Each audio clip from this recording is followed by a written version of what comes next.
Mga kapuso, presentar sa prosecution panel sa impeachment trial ni Vice President Sara Duterte subong nga adlaw ang Regional Director sa National Bureau of Investigation sa Bangsamoro Autonomous Region in Muslim Mindanao nga si Attorney Jeremy Lotoc.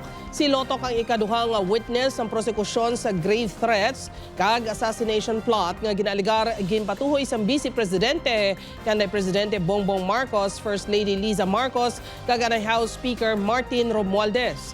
Ginpahayag ni Lotoc nga ginmanduan ini sang sadto NBI Director nga si Jaime Santiago nga magpatigayon sa investigasyon kaangos sa video sa online press conference sa November 23, 2024. Diri ginapahayag ginmit lang sa bise nga may gin-contact ining tawo nga magapatay sa natungdan nga mga opisyal.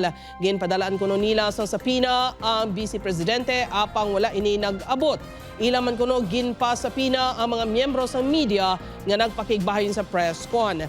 Samtang nagapatigayon sa direct examination si Prosecution Counsel, Attorney Virgil Ligutan, gin-question sa defense panel ang pagbasa sa witness ang notes antes magsabat. Apang ini ang ginpahanugutan sa impeachment court.